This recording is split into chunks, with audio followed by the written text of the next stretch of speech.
Bien.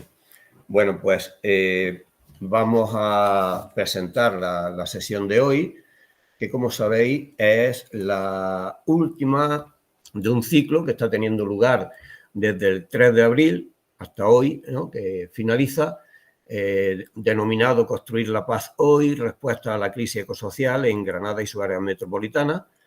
La sesión de hoy, como sabéis, tiene el título de... A ver, un poquito de agua.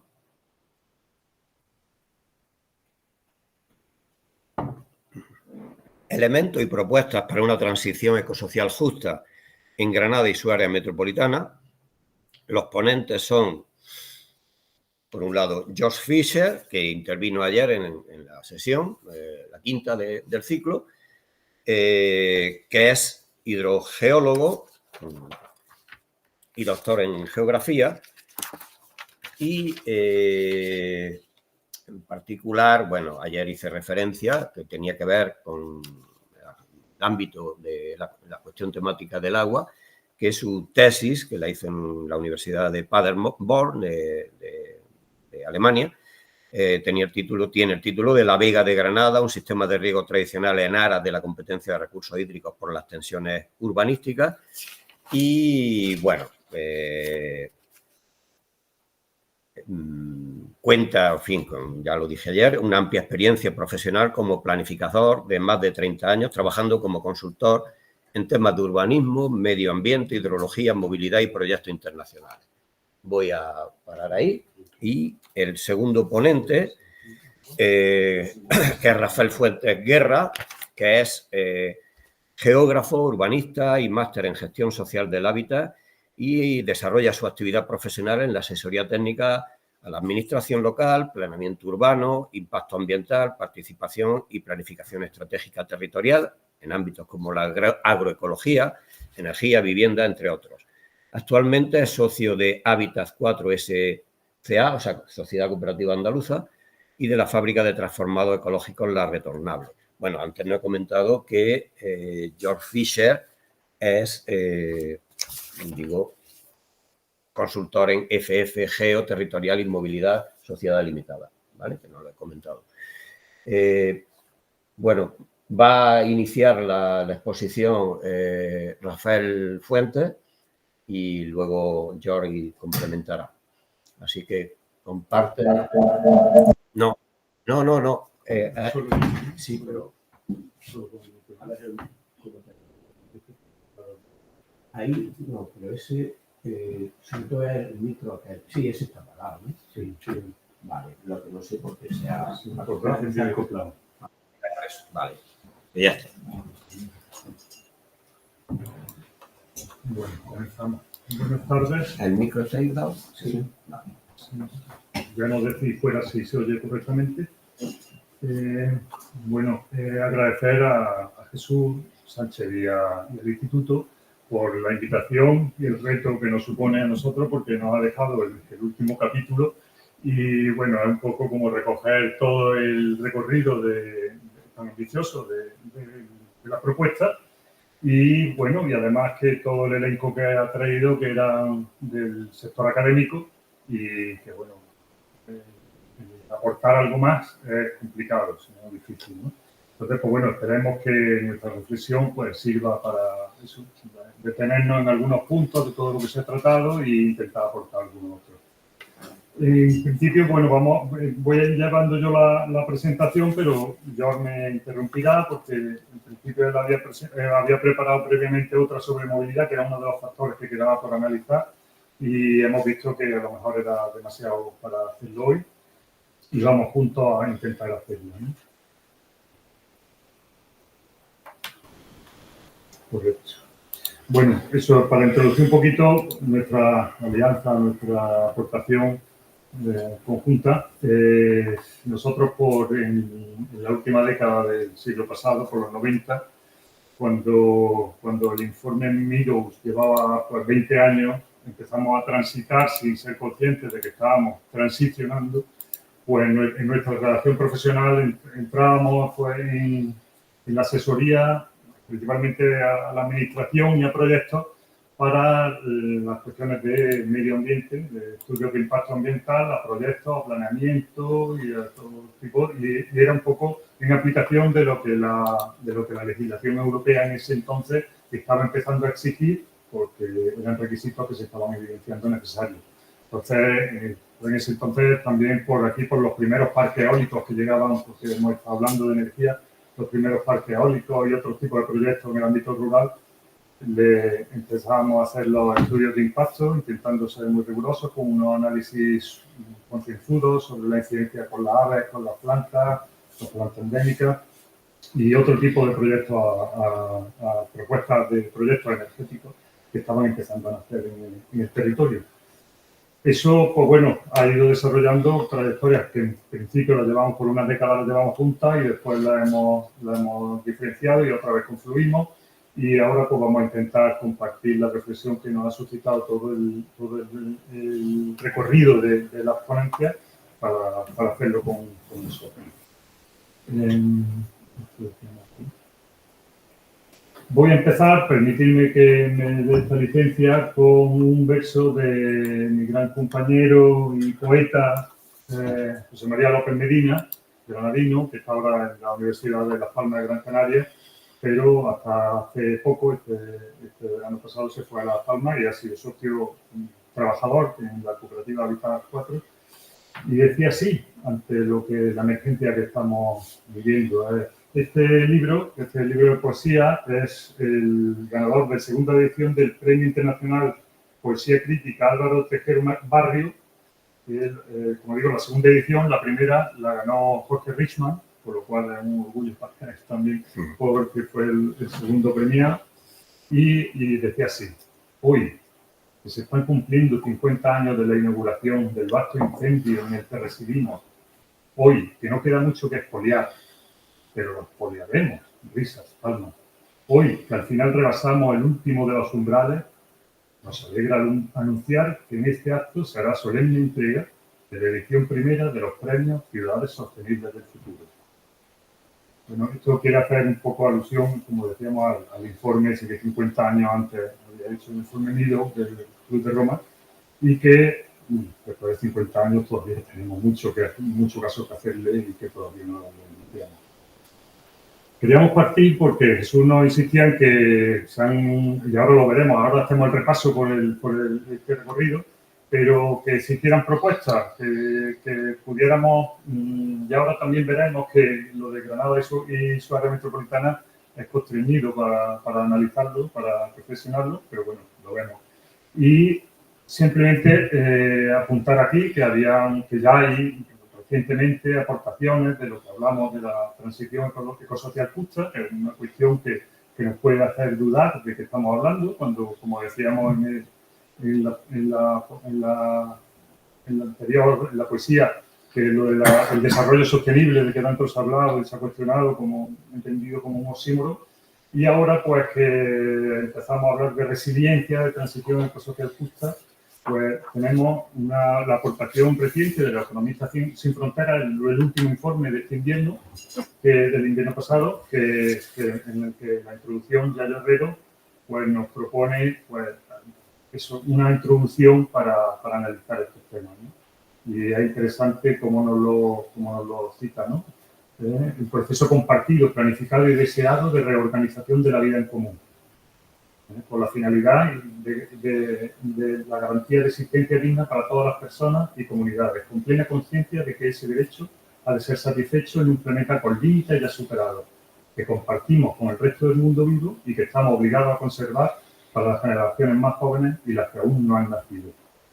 Es evidente, ¿no?, la vocación que tiene de una reflexión y nos proponen en el recorrido de su artículo de Economistas Sin Fronteras, pues 7 puntos que podemos repasar rápidamente un poco para ver que efectivamente son las líneas que debemos transitar para todo esto, ¿no? Garantizar que todas las personas y comunidades puedan disfrutar de una vida segura y digna, reducir la huella ecológica del sistema económico, adaptar el universo del trabajo y empleo a las circunstancias de la crisis ecosocial, desplegar procesos que acometan las situaciones de contingencia y urgencia derivadas de la crisis ecológica y climática, detener los principales procesos de destrucción ecológica, invertir en investigación y tecnología para resolver los retos que plantea la transición ecológica y construir un soporte económico y financiero que haga viable toda esta transición. Bueno, como decíamos, un marco con el que contamos, el informe este de ecologistas, o sea, de Economistas Sin Fronteras, pues ha abordado pues, prácticamente los temas que se han visto aquí. Son la crisis del agua, en el monográfico, crisis del agua, la energía renovable, la movilidad, el consumo alimentario, el empleo, eso no se han visto aquí, ¿no? El empleo y la fiscalidad energética ambiental. Bueno, como decíamos, esto lo podríamos haber visto previamente, pero hemos visto a lo largo de las sesiones anteriores, pues se ha querido presentar los conflictos socioecológicos que hacían necesaria la transición ecosocial justa y principalmente centrado en energía, alimentación, agroecología y agua, que daba movilidad, que lo tenía preparado ya y que es muy interesante y que seguramente dé tiempo en adelante a transitarlo también. Y se habían hecho las propuestas para la transición de crecimiento y de bioregiones. Hablábamos, ahí poníamos lo de intentar traducir el enunciado de transición ecosocial justa. En la RAE, pues, transición es una transformación, cambio o mutación, cuando menos es algo que nos tiene que plantear a dónde vamos, que sea, como decía Yaya Herrero, ecológica y social equitativa, ¿no? Bueno, en los apuntes que hemos ido tomando en estas sesiones anteriores, pues surgían al apuntar los conflictos socioecológicos, pues frases como expropiación forzada de los territorios, impactos sociales, económicos, ambientales, territorio de sacrificio, que es reincidente, cada uno de los factores que se consideraba, extractivismo, cambios de uso y grandes inversiones para, por ejemplo, los parques, grandes intervenciones que facilita la administración, como los parques solares que se están haciendo ahora en La Vega, dar recursos para que se fraccionen, para que puedan ser viables en contra de pequeñas generaciones distribuidas. Comunidades energéticas locales como alternativa y remunicipalización de las redes o modos de movilidad más respetuosos, creo que es alternativo, ¿no? Se trató la sesión de decrecimiento con conceptos como los que veis, nuevos paradigmas de cuidado y feminismo, lo que nos da la vida como es la alimentación, empobrece con el enriquecimiento de la industria, alta contaminación de los ricos del norte global frente al 8%, acotado 8% de las emisiones del sur global, sustitutores como el ecofeminismo, el buen vivir, el decrecimiento, la economía política, planteamientos para que nos repasemos y nos tomemos en serio. El tema que se planteó también como alternativa de las bioregiones, y se hablaba también de forma de llamada de atención, la superación de los límites biofísicos y la vulnerabilidad de los circuitos globales, los conflictos entre usos y las zonas de sacrificio nuevamente y las dependencias que esto conlleva, y se ponían como un poco remedios de territorialización generalizada, pero de la economía, de la política o de la cultura, ¿no? En alusión, pues, tanto eso, al agua, al territorio, a la alimentación. Por último, la sesión de ayer, que recogía también pues, rigor climático, sequías, repartos territoriales, calidad del agua, conflicto de tensión entre usos, de nuevo, que salían en las anteriores, zonas de sacrificio, protección y como propuestas que se veían, la protección especial agraria, la protección y cuidado de los suelos y de los acuíferos, canales cortos de comercialización y consumo responsable y comprometido. Bueno, y a partir de ahí, de todo ese recorrido que hacíamos, os planteábamos que podíamos hacer la reflexión primero, como comentábamos al inicio, del territorio. Nos ha concitado Jesús para hablar de la transición ecosocial justa en Granada y su área metropolitana, y entendemos que esa transición, tal y como se concibe a nivel global, es difícil plantearla en el área metropolitana de Granada porque bueno, es un planteamiento integrado, integral y holístico. Entonces, lo que hagamos en el área metropolitana seguro que condiciona a todas las zonas inmediatas, y lo que hagan todas las zonas inmediatas, la provincia, la región e incluso a nivel nacional, pues todo, y claro, y el sur global y el norte global, todo incide de abajo arriba y de arriba abajo, ¿no? Entendíamos que un planteamiento que quizás hubiera sido oportuno y que simplemente un apunte más, ¿no?, a tener entre los factores que se han venido considerando, como es la energía, la alimentación, la agroecología o la movilidad.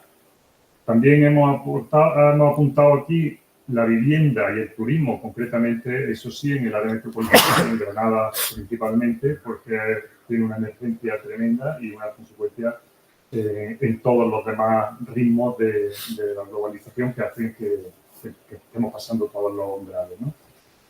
Entonces, pues bueno, en adelante posiblemente a Jesús se le ocurra abordar la vivienda y el turismo. Ahora veremos algunos ejemplos que, bueno, que son propuestas de intervención, y todo ello atravesado por los cuidados, que es una mirada que nos aporta ya Herrero, ahora lo veremos también en otro trabajo suyo, y los recursos y la circularidad de los recursos necesarios a considerar en cada uno de estos factores que hemos visto.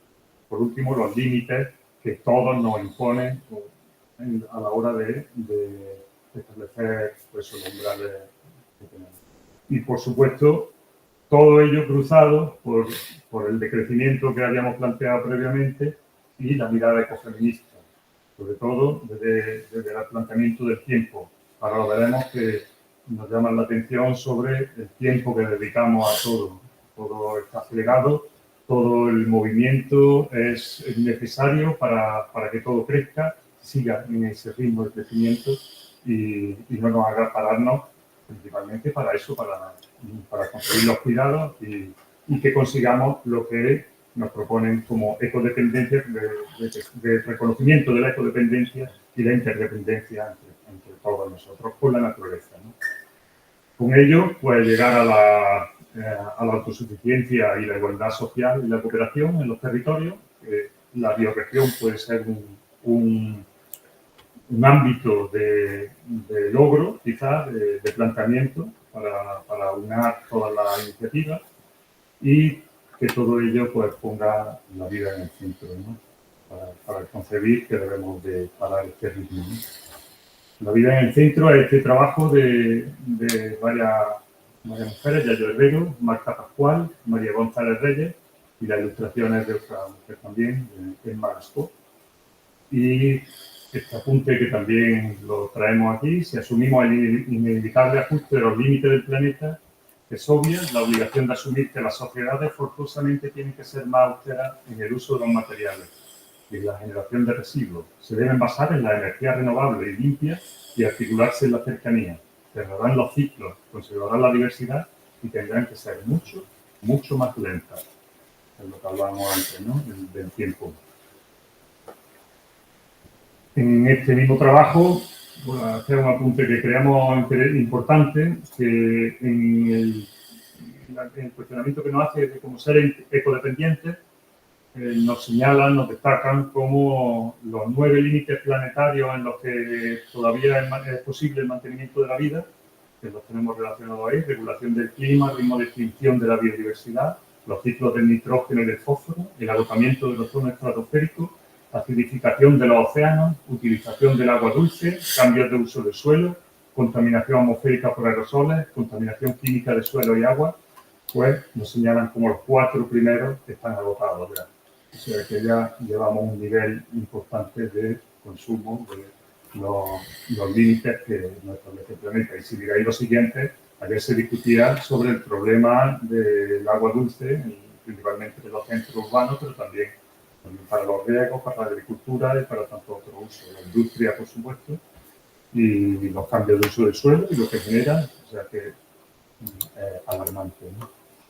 Y bueno, lo que hablábamos de la importancia de las miradas ecofeministas, que nos dicen ellas como antídoto contra la autodestrucción y una guía para la reconstrucción de lazos rotos por la naturaleza y entre las personas. Y también como movimiento social crítico con las creencias que apuntaban el modelo ecocida, patriarcal, capitalista y colonial para lograr revertirlo. Luchar contra todos estos territorios de sacrificio de los que estamos hablando. Esta reflexión nos lleva al análisis de los umbrales, ¿no? Que es lo que comentaba Jesús al inicio de los 30 conflictos armados que tenemos ahora mismo en el mundo, ¿no? De que nos vamos hacia el colapso de la ruptura del equilibrio, y entonces era un poco señalar ese acúmulo de pérdida de ampliación de la desigualdad, la escasez de recursos, la inseguridad alimentaria, todo lo que venimos viendo como conflictos ecosociales que están generando ese crescendo hacia el colapso, y cuando perdemos el punto de vista de cooperación y colectivización que va a ser necesario para salir de este problema, digamos, ¿no? En cuanto a propuestas, también intentando centrarnos, acercarnos al área metropolitana, os traemos aquí algunas de las... Esto fue la EDUSI, que fue varios años atrás, la Estrategia de Desarrollo Sostenible del área metropolitana, en la que ya se tenían, en la cual pudimos participar, y igual en la trayectoria que os comentábamos, que nosotros pues, hemos llevado siempre tanto de asesoría en las cuestiones ambientales, en las cuestiones de movilidad, en las cuestiones de participación, en cuestiones de intentar eso, colaborar de algún modo en una vida mejor, una vida común mejor. Y en este caso, en la Estrategia de Desarrollo Urbano Sostenible se pivotaron sobre la movilidad y la energía, que lo hemos estado viendo, el patrimonio y el medio ambiente, y la inclusión social y la economía. Aquí de cada uno, como veis, de cada una de estas líneas de actuación, que habían pues 3, 7, 8, 9, 10 líneas, de cada una de ellas colgaban acciones que no íbamos a relacionar aquí, pero que estaban muchas de ellas en la línea de la transición ecosocial. El marco que tenemos ahora, Francisca Ruano ayer nos decía que la administración tenía que implicarse, y es cierto que Jesús le contestó que bueno, que otras veces y otras iniciativas anteriores han sido calladas, y bueno, si bien eso fue así en otras ocasiones, la administración efectivamente, la apuesta política de la administración, si no toma partido, no, es muy difícil, mucho más difícil, si no imposible en algunos casos, de que se lleve a cabo. Nosotros estamos en el recorrido de los últimos años, estamos de la línea del Ministerio de la Transición, pues llevando a cabo Agenda Urbana. Esta es la página de presentación de la Agenda Urbana Española, que se presenta como una herramienta para precisamente pues, para llegar a la transición, en este caso, de las políticas de las ciudades como territorio más humano, ¿no? Esto está estructurada, digo, para que veáis que un poco que se centran en la mayoría de los retos y de los conflictos que hemos ido repasando en la jornada, y tiene 10 objetivos específicos. Posiblemente algunos de vosotros la conozcáis, pero bueno, tiene territorio, paisaje y biodiversidad, modelo de ciudad, cambio climático y resiliencia, gestión sostenible de los recursos, economía circular, movilidad y transporte, cohesión social, economía urbana, vivienda, era digital y los instrumentos de gobernanza para alcanzar todos estos objetivos anteriores, ¿no? Bueno, en estos 10 objetivos pues se intentan, y aquí traemos algunos ejemplos que podemos ir también intercalando de los más cercanos, porque estos son de la Agenda Urbana Española, pero bueno, aquí os pongo un ejemplo de algunas de nuestras agendas, de los cuales de todos estos objetivos específicos que hemos comentado, los 10, pues se cuelgan planes que, bueno, el primero, pues plan de gestión del patrimonio, plan de infraestructuras verdes y azules, plan de mejora del espacio público, del ambiente urbano, de la regeneración de barrios, de la rehabilitación de edificios, rehabilitación energética, y toda una serie de planes, programas y acciones para llegar a esa transición en el ámbito local, tanto rural como urbano, ¿no? Si me permite, ¿no? Simplemente apuntar aquí, ¿no? Que tampoco es casualidad que especialmente ciertos grupos políticos tienen esa agenda urbana, la Agenda 2030, como el gran enemigo del desarrollo del futuro. Y creo que hay que tomar esa nota, la agenda urbana es un programa europeo que se fija en estos objetivos de desarrollo sostenible y que haya con cierto éxito líneas políticas que cuestionan todo el trasfondo filosófico que hay detrás también es alarmante, ¿no? Sí, bueno, como decíamos, la apuesta política, normalmente de un color u otro, pues se ve plasmada, se ve comprometida o con compromiso, en este caso, ¿no?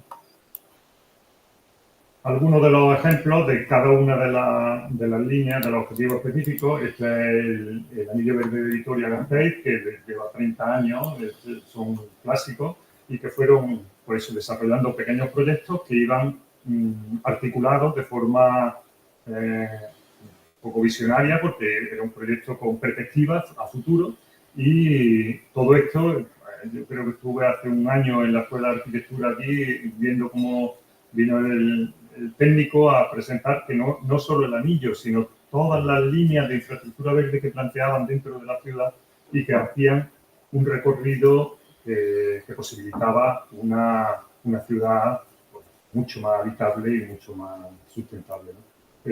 Aquí hay una imagen también de los huertos urbanos, que también es por, bueno, de una de las acciones que llevan a lo largo de todos los parques que circunvalan la ciudad, ¿no? ¿no? Y la ciudad además ha vinculado este proyecto a muchos otros, ¿no? Que lo ha entrelazado, hay diferentes proyectos a nivel de urbanismo, de movilidad, que han intentado enlazar estos diferentes proyectos y han conseguido un gran reconocimiento a nivel europeo, porque se le ha reconocido como una de las iniciativas más señeras, ¿no? A nivel internacional. Sí, bueno, han hecho un montón de iniciativas como los de recorridos seguros para las mujeres, que es un proyecto de participación en los barrios y en las calles con mujeres para hacer recorridos más integrados en la ciudad y mucho más atendiendo a las zonas de riesgo, ¿no? Y eso está todo integrado en todas estas planificaciones, ¿no?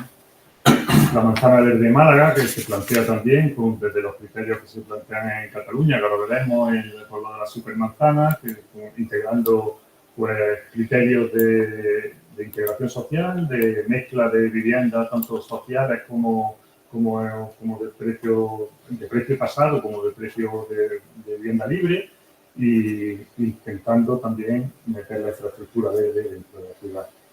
El Plan Local de Adaptación de Gabá al Cambio Climático, esto es recurrente, principalmente en las ciudades del litoral.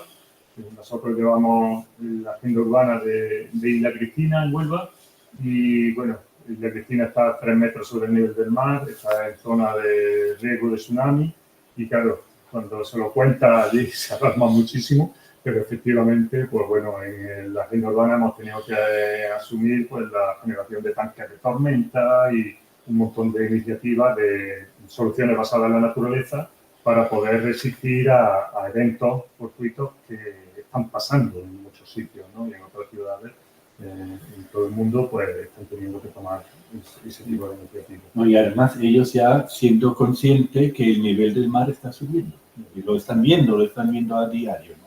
Y creo que, aparte del peligro de tsunami, que ya se está intentando también, por lo menos, buscar algunas estrategias de evacuación, ¿no? Pero que el mar, el nivel del mar está subiendo y le está amenazando cuando estás viviendo a 3 metros de altura, eso es impresionante, ¿no?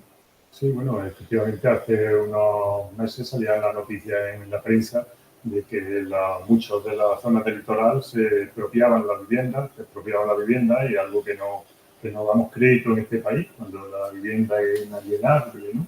Y pues bueno, son zonas que están en la delimitación de riesgo en la costa y tienen que expropiarse, y lo único es que tú tienes el derecho de uso en tu vivienda por un tiempo determinado. Las obras tienes que pedir permiso al Estado porque son zonas con vulnerabilidad a posibles eventos climáticos. Y con el negacionismo, además, como gran fuerza polémica que le permite mantener criterios como si esto no estuviera. Esto, pues, comunidad energética rural, esto es el ejemplo que pone en la agenda urbana española, es de un pueblo de Soria, pero aquí tenemos tenemos pueblos en nuestra cercanía. De hecho, ahora veremos una iniciativa en la comarca de Huesca, que la hemos llevado nosotros, de una comunidad energética montada entre varios municipios con una cooperativa. Pero es otra de las iniciativas que es emergente y necesaria para plantear tanto el medio rural como urbano.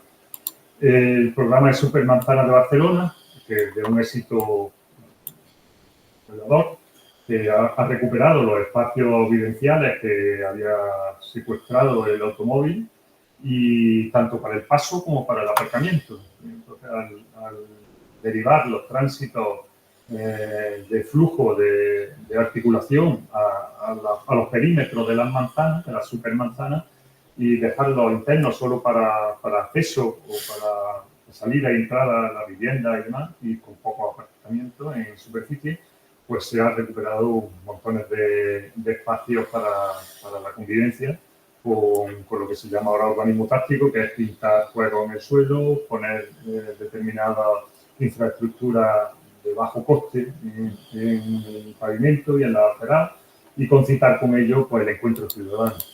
Nosotros también en la agenda de Isla Cristina, por llevarlo más cerca, también llevamos una propuesta de Supermanzana, porque le elaboramos allí el plan de movilidad, además de la agenda urbana, y algunas de estas acciones se están empezando a desarrollar ahora. Ahora hay un proyecto muy bonito que es para adaptando, que se llama Isla de Cuidado, y adaptándole algunos de los puntos que nos han demandado allí para el encuentro de facilitar la accesibilidad y el encuentro de gente mayor.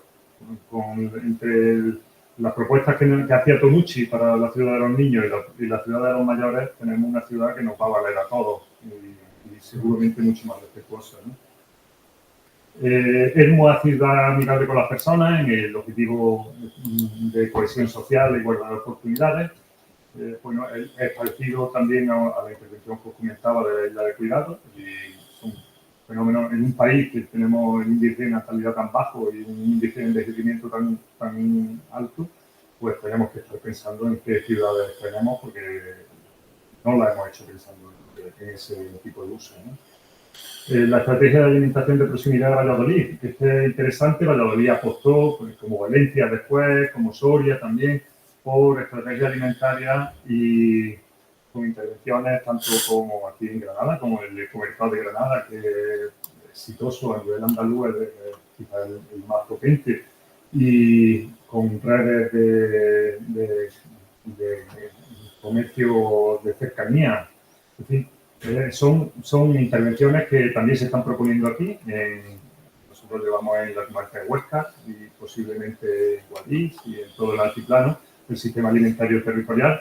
Y bueno, es una manera de recuperar nuestra autonomía, nuestra autosuficiencia y conseguir lo que decíamos antes, bioregiones y territorios mucho más capaces, ¿no? Y más autosostenibles.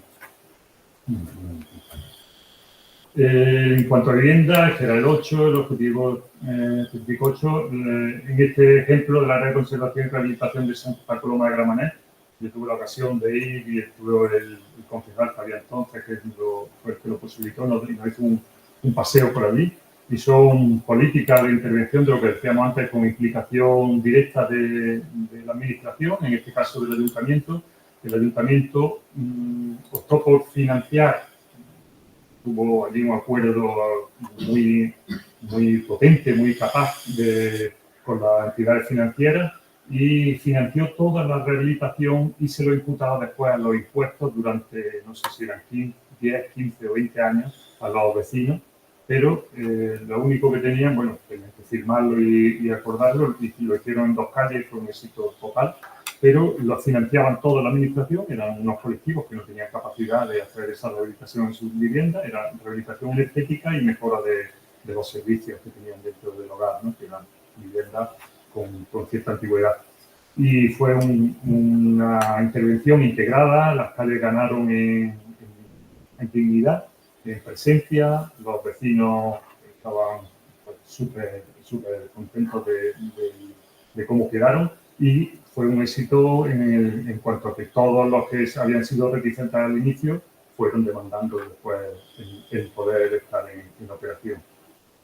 Rivas Vázquez Madrid para la cuestión de la digital. Ellos apostaron allí por hacer la ciudad más sostenible desde la tecnología de la información y de la comunicación y hacerla más eficiente energéticamente también con la movilidad sostenible. Por último, el ADN urbano de Ciudad de Murcia, que eran los instrumentos de gobernanza, que hicieron una iniciativa, que bueno, en esta pues, hay muchas otras que se podrían haber traído, pero en este caso pues, fue una iniciativa que fueron haciendo unas propuestas de trabajo por barrio y considerándolas luego en la política municipal, que es una cosa que parece que tenemos de cajón, que eso se debiera hacer. Aquí hay los consejos vecinales y demás, pero después las intervenciones pues no las vemos tal y como nos demanda la ciudad. Bueno, acercándonos aquí con todos esos ejemplos que poníamos como no sé, como pilotos que pudieran servir de inspiración para todo lo que se puede hacer en esta transición ecosocial que hablamos. Nosotros llevamos la asesoría territorial a la Diputación en la comarca de Huesca, en el altiplano, y planteamos al Ministerio para la Transición Ecológica un proyecto que financiaron y que eso permite, porque la administración local, aquí los municipios tan pequeñitos que tenemos, todo en riesgo demográfico y demás, no tienen capacidad para abordar ningún proyecto. Normalmente, una figura como la nuestra, que se mantenga 2 o 3 años con constancia asesorando a esos municipios, es muy raro. Entonces, pues nosotros nos hemos cuidado de intentar financiarlo con propuestas a un ministerio y a otro, a convocatorias que van saliendo, y se ha conseguido en este caso, este proyecto que se llamaba Centra, comarca de Huesca en transición, pivotando sobre los factores que también son parte de los que hemos estado viendo aquí, que era uno, el sistema alimentario, la vivienda y las comunidades energéticas. Como decíamos antes, pues en la vivienda se consiguió montar una oficina, en este caso en Galera, lo que pasa con ámbito comarcal, y lo que intenta es la movilización de la vivienda vacía, principalmente, pero no solo eso. En los ámbitos locales, aquí todos sabréis, ¿no?, como lo difícil que es conseguir una vivienda. Hay nuevos rurales que se les llama, ¿no?, de que buscan vivienda en el ámbito rural como una apuesta de vida, para huir un poco de los ritmos de la ciudad y demás. Y en muchas otras ocasiones hemos visto que hay gente que llega y no pueden porque el precio de la vivienda, o muchas de ellas están cerradas, o el precio se lo hace inasequible también en el ámbito rural. Yo ahora estuve viviendo un año en Huesca y había miles de casas cerradas, ¿no?, y casas enormes y bueno, sí. Entonces, el proceso de securizar a los propietarios y a las propietarias de la vivienda con seguros que hacen con los ayuntamientos, con las alcaldías, de firmar convenios de ayuda, de aseguramiento a que después de irse unos vecinos que han estado alquilados, el ayuntamiento les ayude al arreglo, el repello, el pintado y cosas de estas, con 1 o 2 viviendas que se ponen en el mercado y que la gente lo ve, es un efecto que se corre y que al final pues va haciendo que... Hemos elaborado unos mapas de vivienda vacía con los consumos que el INE desde esta revisión censal da datos que posibilitan el ver las viviendas que están cerradas y que están sin uso y las que están con una permanencia mínima. Y con esos mapas de vivienda vacías se hace un recorrido junto al ayuntamiento para activar los acuerdos con los propietarios para que esas viviendas puedan entrar. Igual también hay intervenciones pues para que los abuelos y las abuelas no se tengan que ir de su municipio, con intervenciones de accesibilidad, de adaptación funcional de la vivienda, que ya sea la bañera, ya sea la escalera, con intervenciones muy acotadas, muy fáciles, pues pasamanos, en fin, agarraderas, que consiguen que la gente mayor, si también le ayuda con los dispositivos de cuidado, como todos los dispositivos de atención a la dependencia, que se los faciliten en su hogar, pues no se tienen que ir a las ciudades con su familia, con lo que se ocasiona de despoblamiento en el ámbito rural y sobrecarga en el ámbito urbano. La otra línea que comentábamos de la comunidad energética, como comentaba al inicio, esto fue el periódico, la firma de la cooperativa que se hizo en la comunidad energética con 3 secciones que tenían una en Castilleja, en Galera y en Orce. Esto es novedoso, la nueva ley lo permite, de cooperativa, y se ha hecho, estamos instalando ahora las placas en uno de los municipios, en 2 de ellos, y bueno, es costoso el proceso, pero es muy ilusionante y está resultando muy exitoso.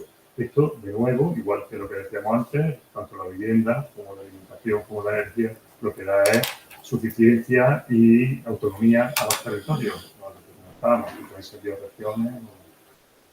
Por último, el sistema alimentario territorial. Aquí recogía de hace poco una llamada a firmar de la agricultura necesita una transición agroecológica urgente. Y digamos eso todos los agricultores en un pozo con los paneles solares, la nave de acero y de herramientas, que en algunos casos se está consiguiendo que eso se cooperativice, se colectivice y que genere mucha mayor resiliencia ante los costes que tienen las pequeñas iniciativas agrícolas, ¿no? Os traigo también la imagen del calendario que hemos sacado este año, estamos sacándolo anualmente, del calendario de los alimentos de temporada, y aquí ha sido muy exitoso porque, bueno, no iba a traer más imágenes porque, bueno, no íbamos a pasar el calendario, pero lo hicimos con las asociaciones de mujeres de cada uno de los municipios y ha sido un éxito total porque al ser la mitad del 50% de la población, ellos se han ocupado de diseminarlo por toda la comarca y hasta ahora se lo llevaban a los colegios, a todos los centros y ha sido un exitazo. Y además una manera de incorporar y hacer suyo porque lo diseñaron ellas con todos los productos que se hacían, sobre todo antes y que también se hacen ahora, de productos transformados en el hogar principalmente, pero también para comercializar, pues con las sobras y con los destríos de los productos alimentarios. Muy bonito. Ya por último, esto no sabía si dejarlo, pero si no lo dejamos, os proponía, pues, para la reflexión conjunta de lo que podíamos cada uno de nosotras y nosotros cualquier día en el área metropolitana, pues plantearnos desde que nos levantamos, ya sea un día entre semana que es laboral o un día de ocio y de encuentro, o de viaje también, ¿no? De plantearnos ante la crisis ecosocial de la que partimos, de los conflictos que generan nuestras actitudes. Nosotros somos los consumidores, en definitiva, hablábamos del turismo, pues qué turismo hacemos, demandamos, consumimos para aniquilar algunos de los territorios a los que vamos y los que traemos aquí, ¿no? Entonces, pues bueno, este es un ejercicio simpático, pero bueno, pues desde el desayuno al cole, cada uno de estos criterios tiene o quiere tener más trascendencia de la que parece, ¿no? Porque al cole una reflexión importante es a qué colegio llevamos a nuestros hijos. ¿Van andando? ¿Es el colegio público de zona?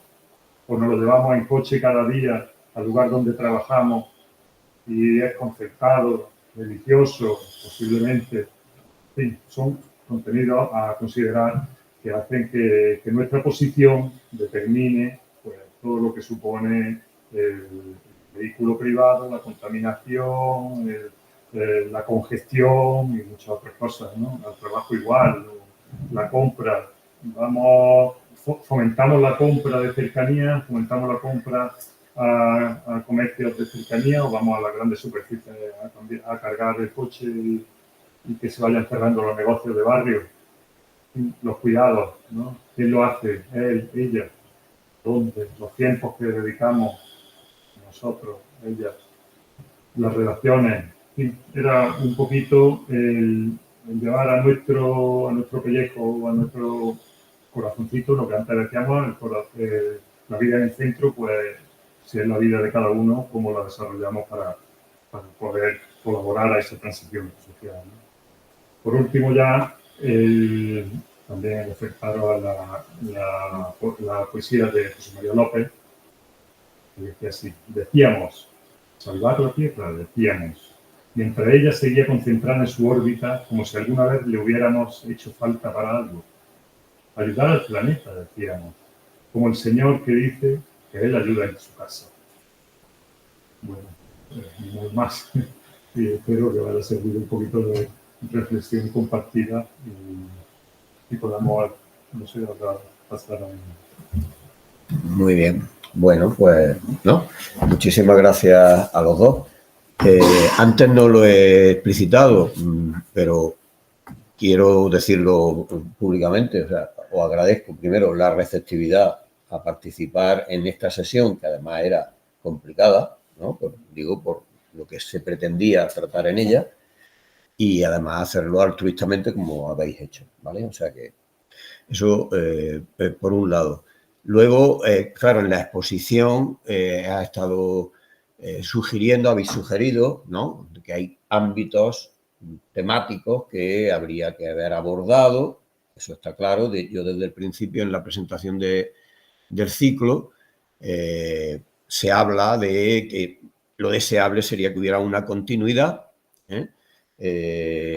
cursos posteriores, donde se puedan abordar, por un lado, ámbitos temáticos, algunos de carácter muy general, como pueden ser, entre otros, uno muy sencillo, que es alternativa al capitalismo, ¿verdad? Pero no solo, ¿no? Toda la cuestión de la democracia a todos los niveles, ¿no? La cuestión de la democracia, de la participación, ¿no?, entre otros.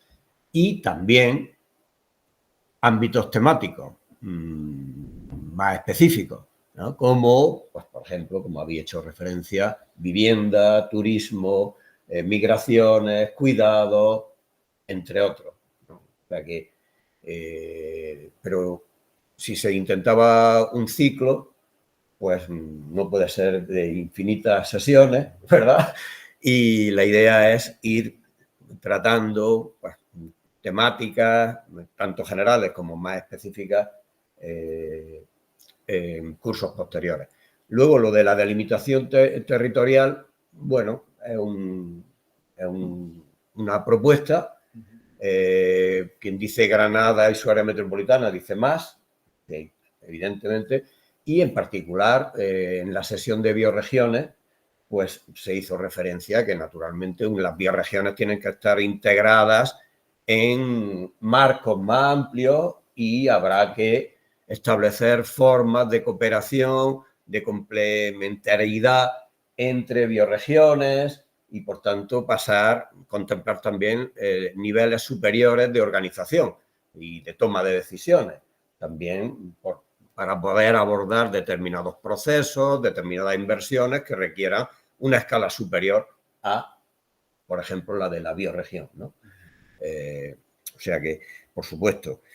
Luego, claro, yo he comentado lo del ciclo, pero en realidad, si uno mira hacia atrás, en Mirada al Mundo, se han tratado muchas cuestiones como las que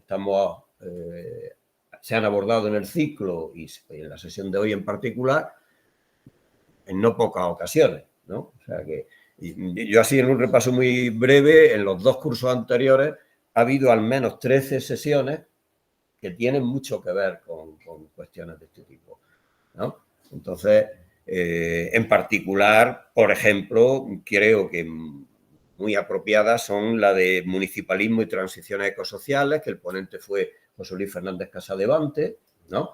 Que hay, por ejemplo, en esa sesión, que es de hace dos cursos, me parece, o el curso pasado, en particular, ahí en la página de Mirada hay un enlace para el texto Ciudades en Transición, que además lo elaboró el Foro Transiciones, o sea, en el marco del Foro Transiciones, y donde hay, pues, muchos ejemplos en el ámbito municipal de respuesta a la crisis ecosocial.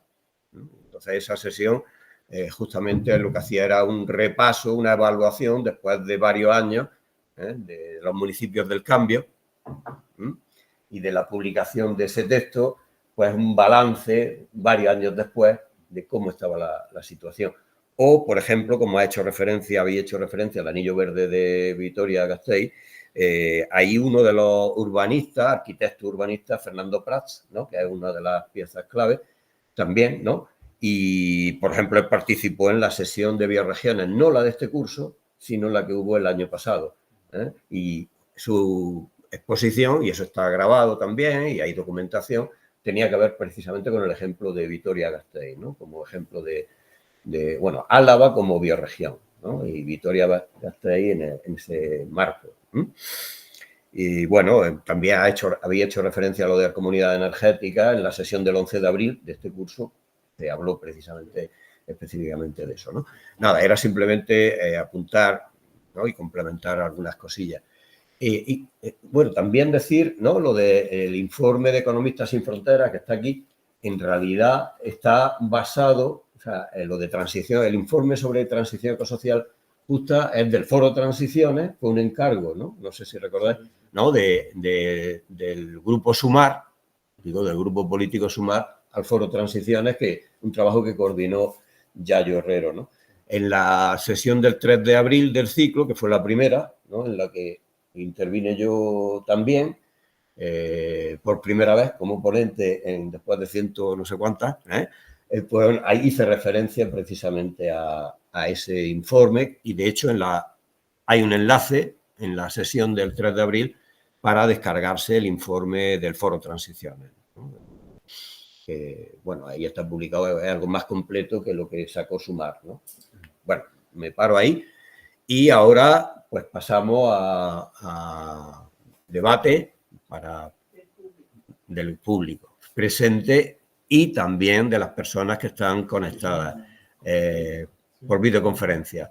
Así que, si os parece, abrimos un turno para los que estáis aquí en presencial y después abrimos otro turno, si es que lo hubiera, con peticiones de la gente que está conectada, ¿vale? Sí. ¿Queréis levantar la mano para tener una idea? Bueno, en principio, pues voy a pasar el micro para que se pueda recoger en la grabación.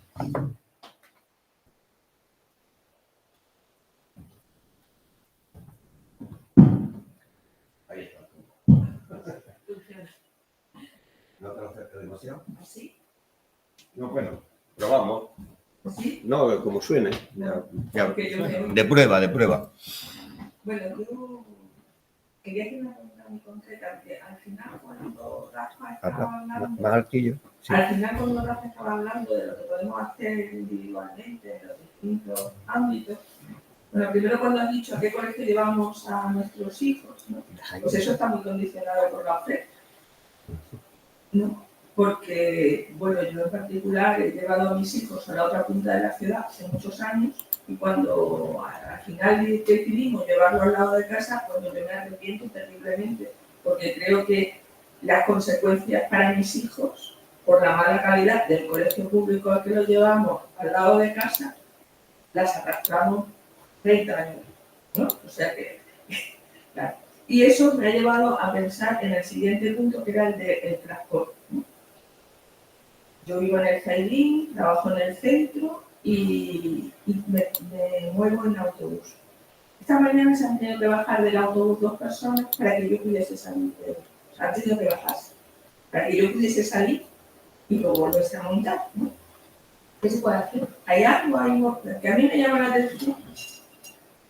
No ir en ningún sitio un movimiento para quejarse por lo que pasa con los autobuses. Porque si hablamos del deterioro de la sanidad, pues el deterioro del transporte público en los últimos 4 o 5 años es clarísimo. No pasan, cada vez hay menos autobuses, están llenos, no informan, bueno, en fin. Aparte de los problemas que había previamente de que es realmente insuficiente, ¿no? La red de autobuses, la cantidad de autobuses y tal. Entonces era una pregunta. ¿Hay movimientos en la ciudad con respecto a eso? Porque yo estoy no. ¿Hay alguna... Quédate con el micro y si acaso se le pasa a alguien. ¿Alguna intervención más de la gente que está ahí presente? Si no, pues comentáis. Podemos contestar a los dos por alusión primero a lo de la escuela, efectivamente, pero también era un cuestionamiento no solo personal de cada uno, sino del sistema, porque si no hay dotación económica para la educación, igual que para la sanidad, se irá privatizando y la empresa privada seguro que irá ofertando para que todos estemos, pues eso, quejándonos de lo mal que lo hace la función pública y de unas ofertas que nos dan, que son siempre más caras, por lo tanto son más insolidarias porque no todo el mundo puede acceder a ellas y efectivamente eso es una apuesta ciudadana y hay veces que se pagan, como tú comentas, pues bueno, porque has tenido un equipo de profesionales que no han cumplido como debieran su función. Eso es inevitable.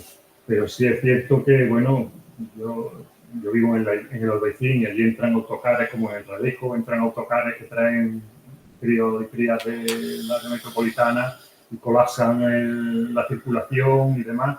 Y eso no debiera pasar. Bueno, todo el mundo puede elegir dónde va y eso. Nosotros trabajamos en Arabial, en Camino Ronda, pero Arabial se ha arreglado recientemente y han puesto 3 carriles, como si fuera una avenida de no sé, y uno de los carriles se llena todas las mañanas y todos los mediodías para que el Colegio Regina Mundi que traigan a su hijo y se lo lleven.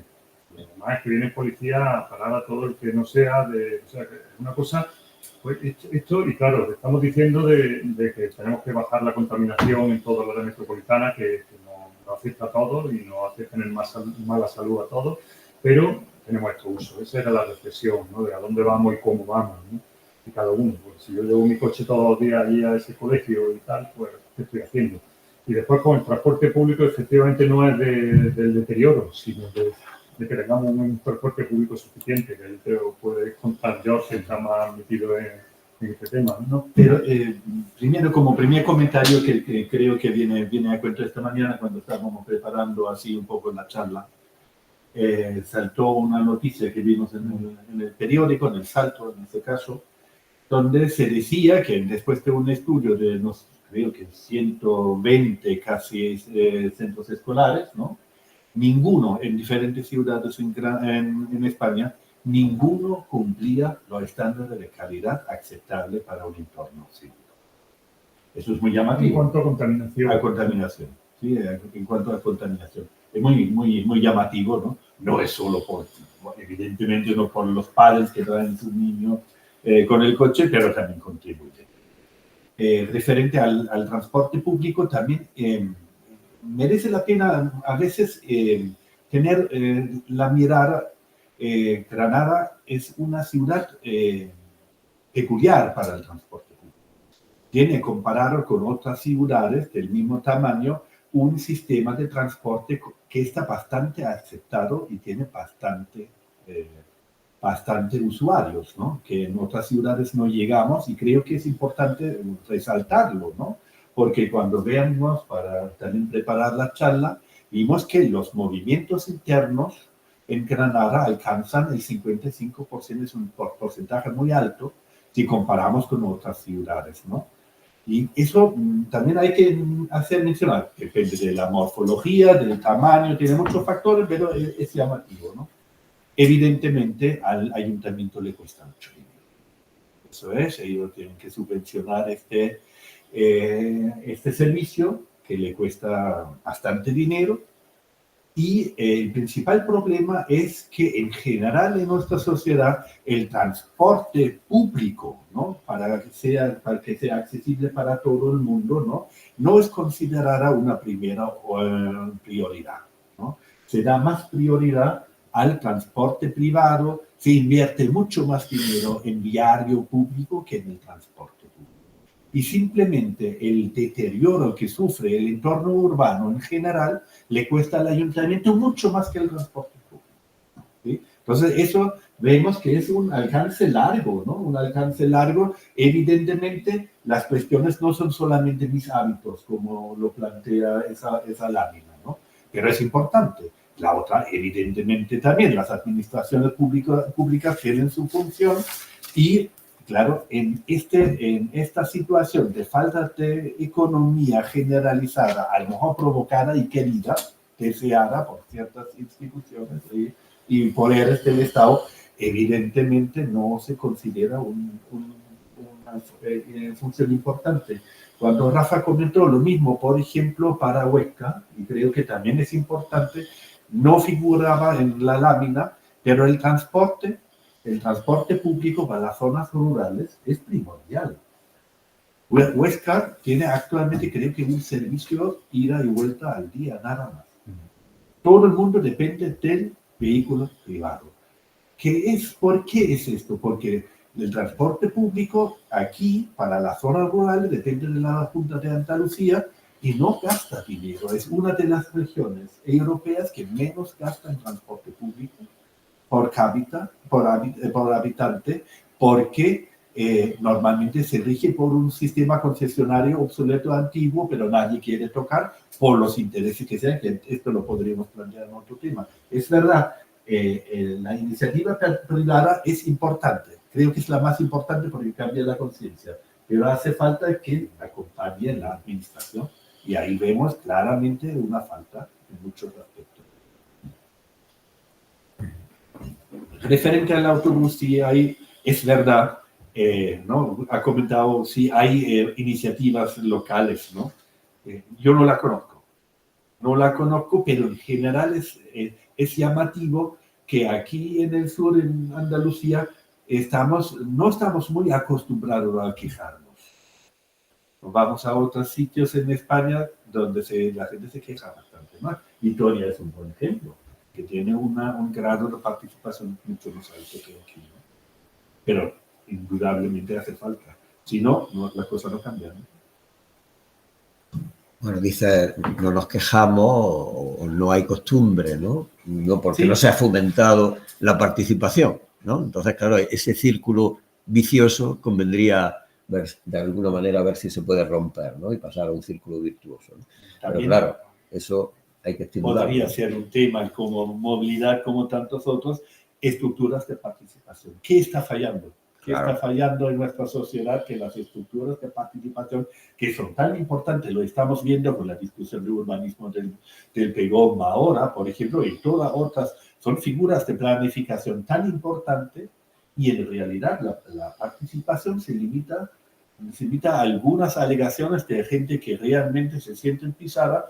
Luego está el ecologista en acción, que son, y otros más, que se le consulta ya por criterio, pero una participación real, como por ejemplo Rafa ha comentado la agenda urbana en Isla Cristina. Ellos llevaron en ese caso toda la participación y creo que ha sido una experiencia maravillosa y además de respuesta de la población. Sí, bueno, está teniendo éxito en la agenda urbana principalmente porque se ha implicado la ciudadanía y eso es lo que la está haciendo viva y demandando. Los concejales han tenido que implicar cada una de las áreas y los técnicos del ayuntamiento y todo porque con una correa, además con muy buen hacer, ¿no? Cuando no se hace con intereses, digamos, perniciosos, políticos y tal, pues se hace y funciona. Ha sido prospectivo, además, no se ha dirigido, ha sido un proceso participativo muy abierto. Es un proceso exitoso siempre. Pero tiene su importancia, pero hay que implementarlo y lo comparamos con otro proceso, como puede ser, por ejemplo, aquí del Plan General, que se limita a 3-4 consultas y todo, cumple la ley y fijaos, por ejemplo, la nueva ley de urbanismo de Andalucía, tiene un apartado específico sobre procesos de participación y aparentemente le da mucha importancia. Luego, ¿dónde se materializa, no? Y no es solamente de los ciudadanos que no se involucren, sino también hay otras. Son procesos que hay que hacerlos profesionalizados, igual que todos los demás. Porque hay un matiz entre la queja también, eso es que un matiz entre la queja y la participación. Si la ciudadanía tiene un nivel de implicación directo, tanto en los servicios, pues los sanitarios, los de la movilidad, pues son criterios válidos y considerables. Entonces, pues eso, el mayor problema que tenemos en estos temas es la implicación de la juventud. Igualmente, en todos estos foros nos vemos gente entre ellas y bueno, es necesario que ahora, por ejemplo, esto es una gota de agua y es una alegría, ¿no? Lo del campus, ¿no? Que se hayan implicado en un problema político que afecta de esta manera tan grande a la humanidad. Y bueno, eso es necesario para la sociedad, si no, no hemos hecho algo bien, ¿no? Sí. Bueno, es que varias cosas de las que he dicho. Esto de la juventud, yo es que pienso principalmente como que esto es una sociedad que se envejece a marcha cortada, a lo mejor tendríamos que sí, aquí no vemos siempre lo mismo, pero es que aquí, ¿no? Pero luego hay un montón, bueno, que en los barrios hay, pero hay cada vez menos participación en cualquier cosa, ¿no?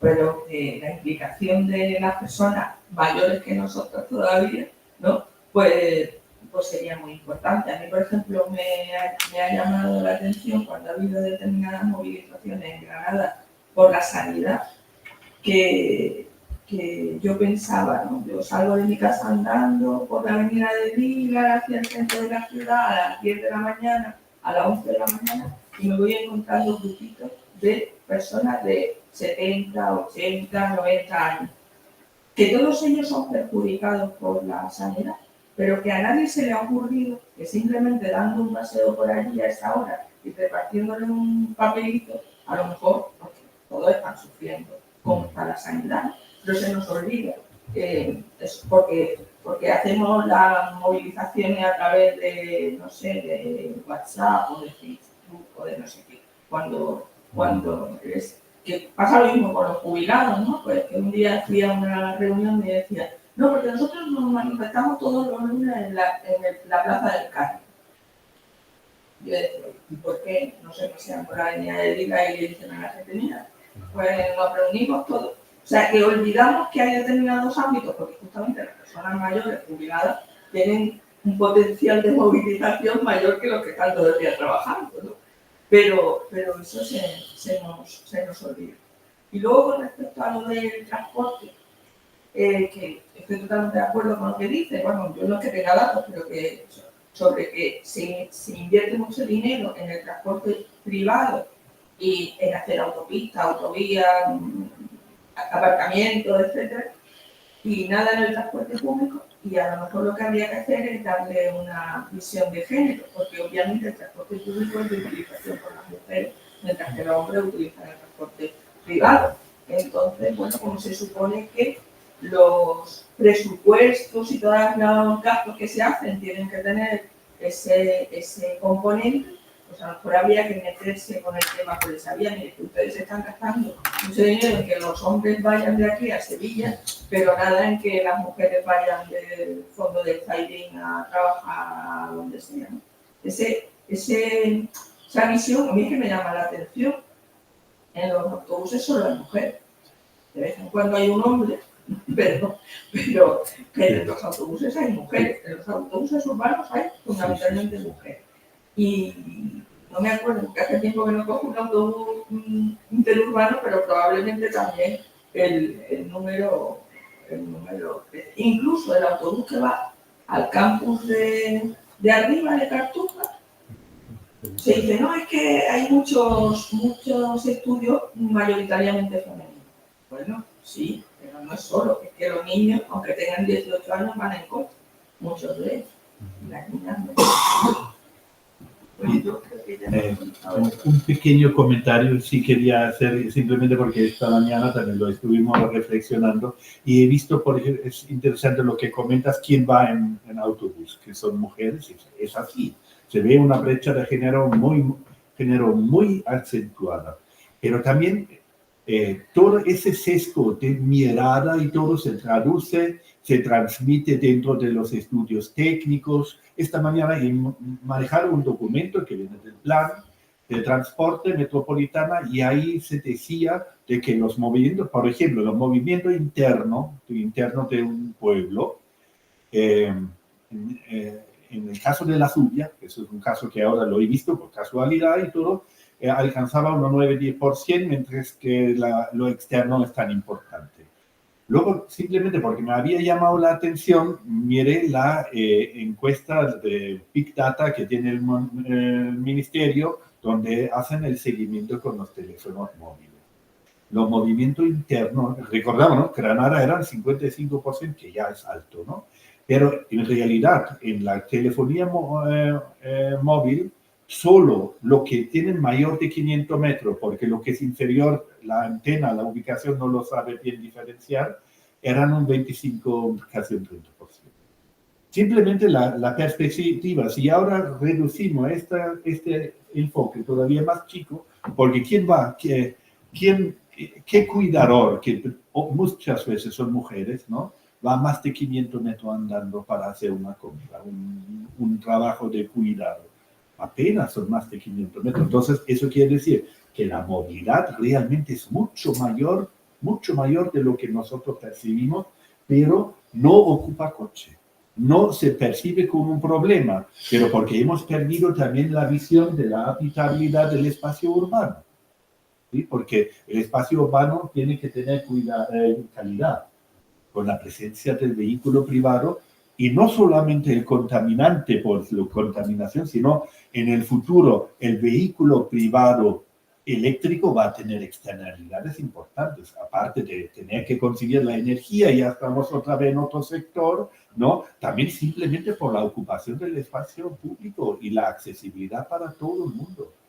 Por eso es tan interesante, por ejemplo, la iniciativa, ¿no?, en Barcelona de la Supermanzana, porque ellos con pocos recursos y simplemente cambiando muchas veces direcciones de tráfico, desincentivan de que los vehículos privados se metan donde no deben meterse, porque no les resulta interesante meterse en un laberinto donde no pueden salir. ¿Sí? Entonces creo que es importante, y ahí también, y eso es un tema, cuando Rafa lo comentó en Barcelona, me acordé, hubo una respuesta muy grande, hasta judicial, en contra de la Supermanzana. Y hasta que lo consiguieron. Porque al final inventaron ciertos proyectos de Supermanzana que no cambiaron un viario, simplemente cambiaron de rango el del viario. Han conseguido un juez le tumbara toda la figura simplemente porque no estaba metido en el planeamiento general, con las barbaridades que se hacen en el planeamiento general con los pastos. Es sorprendente cómo hay poderes fácticos que llegan hasta la justicia, que de pronto se activa simplemente porque no pueden ir con su vehículo privado donde ellos creen que tienen que pasar, aunque no pasen nunca por ahí. ¿Sí? Bueno, digo que ha salido el tema del sistema judicial, etcétera, ¿no? Que bueno, en enero del 2023 hubo una sesión, ¿no?, sobre ese tema, aunque realmente dejaron de salir ciertas cuestiones que podría haber sido interesantes, ¿no? Que por debajo del sistema judicial lo que ha salido. Claro. ¿Es posible todo esto dentro del capitalismo? Bueno, son preguntas.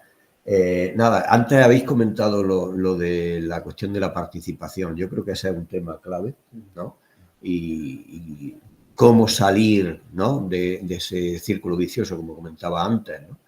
Yo creo que sería deseable, ¿no?, que las experiencias exitosas, ¿no?, tuvieran más visibilidad, ¿no? Y en ese contexto, no sé si conocéis, ¿no?, hay un ala de conflictos ambientales, socioambientales, que no sé si va ya por 3.000 y pico o 4.000 casos, ¿no?, registrados a nivel mundial, que es un proyecto, bueno, que uno de los promotores clave es Martínez Alier, ¿no? Y yo creo que algo interesante.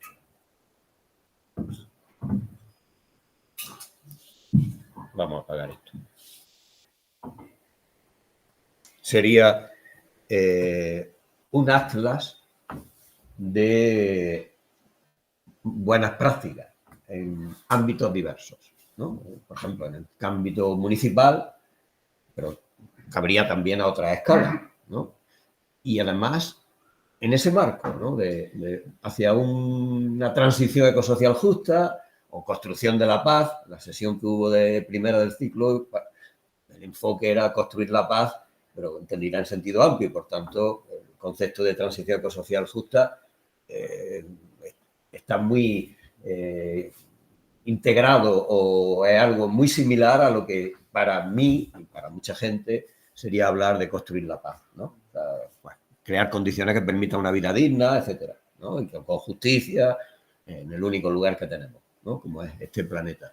Es decir, yo creo que, bueno, hay mucho por hacer, pero bueno, sería interesante ver si somos más efectivos a la hora de tener más capacidad para construir. Y ahí, en ese contexto, pues puede ser muy valioso los ejemplos buenos, ¿no? Es decir, visibilizar, ver que es posible, y de qué manera se pudieran pues extender. Porque eso daría lugar, a lo mejor, en la medida en que fueran más conocidos, la cuestión de demandar, ¿no? De que haya por parte de la ciudadanía ejemplos, creer que eso es posible, ¿no?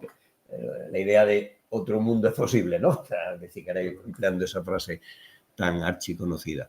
Bueno, no sé si son ya las 8 menos 5, no sé si hay alguna intervención más de los que estáis aquí presentes. En el chat no hay nadie. Animo a que si quien está conectado o conectada, pues que si quiere que intervenga. Y si no, pues concluimos, que tampoco pasa nada. Así que no sé si queréis, parece que no, por vuestra parte. Pues en ese caso, sí. No, pero perdona, te paso. Porque ha descendido de los problemas sociales al ámbito doméstico, digamos, a lo práctico diario de los pequeños núcleos sociales, y que me parece que es un camino muy interesante. Perdona, digo que era por haberlo recogido. Vale, Pero bueno. bueno. No, muchas ¿quieres gracias. decirlo otra vez? No. Muchas gracias por que a nosotros nos engrandece y nos hace válido el haber estado con nosotros. Bueno, pues muchas gracias. En primer lugar a los ponentes y a quienes habéis estado presentes aquí en la sala, y también a quienes habéis estado conectadas y conectados. Así que hasta la próxima. Todavía no hay anunciada ninguna sesión más para este curso. Puede que esta sea la última o no. Lo dejo ahí. Venga, muchas gracias.